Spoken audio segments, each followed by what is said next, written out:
নমস্কার বন্ধুরা, এ to Z cooking এ আপনাদের প্রত্যেককে স্বাগত। আর আমি সুস্মিতা আপনাদের সাথে শেয়ার করতে চলে এসেছি সম্পূর্ণ নিরামিষ পেঁয়াজ রসুন ছাড়া একটা পনিরের রেসিপি। পুরো রেসিপিটা দেখতে থাকুন, আশা রাখছি ভালো লাগবে। আর যে সমস্ত বন্ধুরা এখনো আমার চ্যানেলটিকে সাবস্ক্রাইব করেননি তাদের কাছে অনুরোধ রইল আমার চ্যানেলটি সাবস্ক্রাইব করবার জন্য। তাহলে চলুন আমরা রেসিপিতে যাই। আমি এখানে 300 গ্রাম ক্রিম পনির নিয়ে নিয়েছি। প্রথমে টুকরো করে আমি কেটে নেব।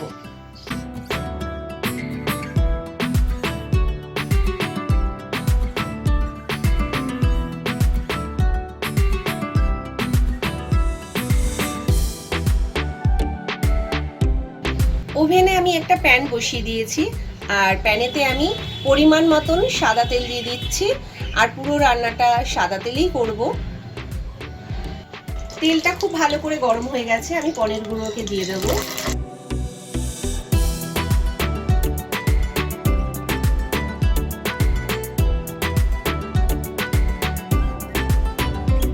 উল্টে পাল্টে খুব সুন্দর করে পনিরগুলোকে ভেজে নেব। খুব কড়া করেও ভাজবো না, আবার খুব কমও ভাজবো না। পনিরগুলো আমার খুব সুন্দর করে ভাজা হয়ে গেছে। এই পনিরগুলো এবার আমি তুলে নেব।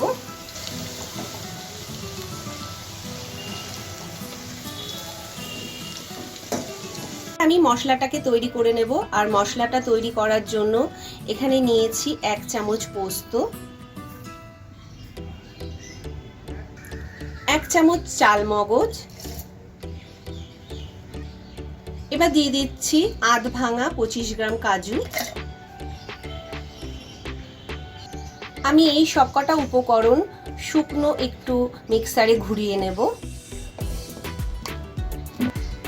আমার পাউডারটা তৈরি হয়ে গেছে। এবার দিয়ে দেব 4টে কাঁচা লঙ্কা, একটা টমেটো কুচি, আর হাফ ইঞ্চি আদা আমি কুচিয়ে নিয়েছি, সেটাকে দিয়ে দেব। আর ঝালটা আপনাদের স্বাদ অনুযায়ী দিতে পারেন। আর খুব সামান্য জল দিয়ে আমি একটা মিহি পেস্ট বানিয়ে নেব। আর পনির ভাজা ওই তেলেই আমি রান্নাটা করব। আর দিয়ে দিচ্ছি একটা গোটা তেজপাতা ছিঁড়ে নিয়েছি সেটা, আর 2টো ছোট এলাচ ফাটিয়ে নিয়েছি সেটাও দিয়ে দিচ্ছি। ততক্ষণ একটু ভেজে নেব যতক্ষণ একটা সুন্দর গন্ধ না বেরিয়ে আসে ততক্ষণ। ফোড়নটা হয়ে গেছে, আর আমি যে পেস্টটা বানিয়ে রেখেছিলাম সেই পেস্টটা আমি দিয়ে দিচ্ছি।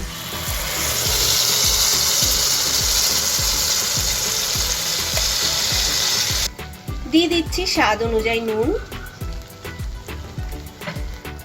আর স্বাদের জন্য দিচ্ছি সামান্য চিনি, আপনারা চাইলে স্কিপ করতে পারেন।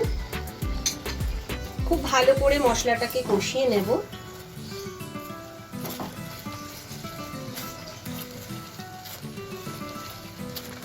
দু মিনিট আমি কষিয়ে নিয়েছি। 2 মিনিট পর আমি দিয়ে দিচ্ছি হাফ চামচ ধনের গুঁড়ো, হাফ চামচ জিরের গুঁড়ো। আবারও একটু ভালো করে কষিয়ে নেব। মশলাটা খুব ভালো করে কষানো হয়ে গেছে। আমি মিডিয়াম আঁচে প্রায় 3 থেকে 4 মিনিট মশলাটাকে কষিয়ে নিয়েছি। এবার দিয়ে দিচ্ছি কুচিয়ে নেওয়া কিছু কিশমিশ। এটা দিলে কি হবে, মুখে যখন পড়বে খুব খেতে ভালো লাগবে, আর বাচ্চারাও খুব আনন্দ করে খাবে।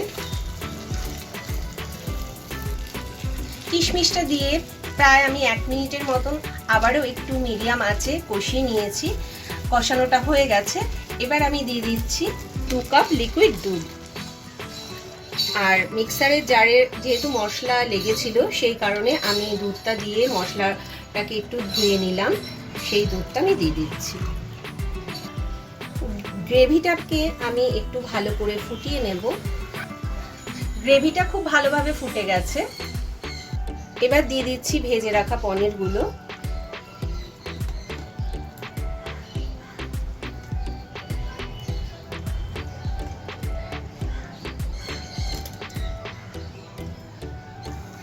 আর পনিরগুলোকে দিয়েও আমি মিডিয়াম আঁচে প্রায় 3 থেকে 4 মিনিট আমি রান্নাটা করে নেব।